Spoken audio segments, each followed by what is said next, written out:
Hello बच्चों, let's see the question. So this question is statement type question. यहाँ पे हमारे पास दो स्टेटमेंट गिवन है और चार ऑप्शंस गिवन है।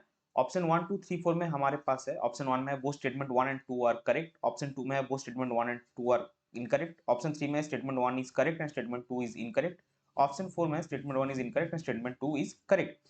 सो यहाँ पे देखिए वो स्टेटमेंट हमको गिवन है। स्टेटमेंट 1 और स्टेटमेंट 2 में क्या है? स्टेटमेंट 1 में हमारे पास है इबुलियोस्कोपी और cryoscopy is generally not used for the determination of molecular weight of polymers.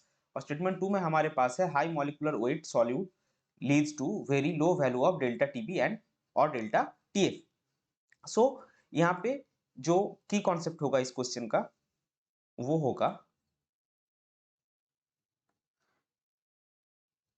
इबुलियोस्कोपी and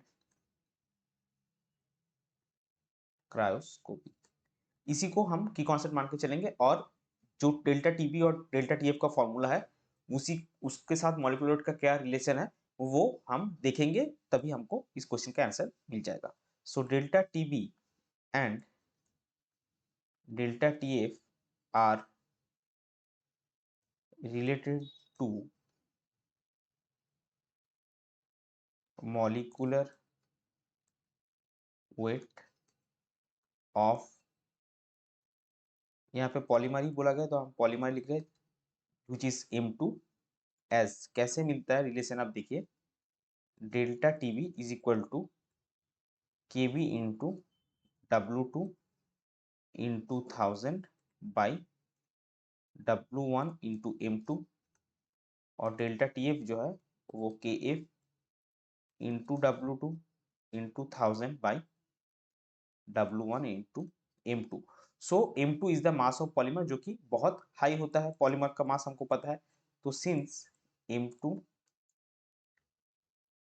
is very high,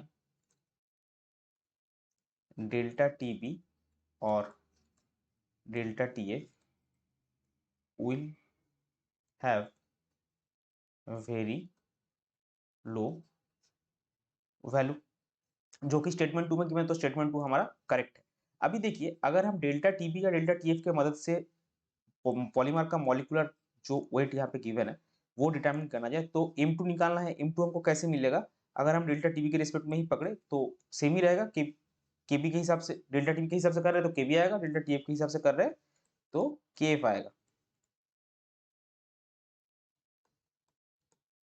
तो जैसा कि हमने देखा कि अगर M2 बहुत ज्यादा है तो डेल्टा टीबी बहुत लो होगा इस सब केस में। तो अगर डेल्टा टीबी बहुत लो है, उसका वैल्यू बहुत कम है, तो इसका प्रॉब्लम क्या होगा? अगर डेल्टा टीबी में आपका थोड़ा सा भी एरर आ गया, कि मान लीजिए अगर ये बहुत कम है, जैसे कि आप यहाँ तक 0.0001 अगर हम मानेंगे, तो इसमें अगर आपका थोड़ा सा भी एरर आएगा तो M2 में बहुत ज्यादा चेंज आ जाएगा।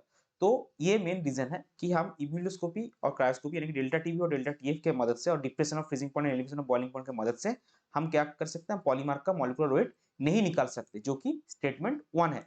तो इस क्वेश्चन के लिए हमारा क्या होगा? स्टेटमेंट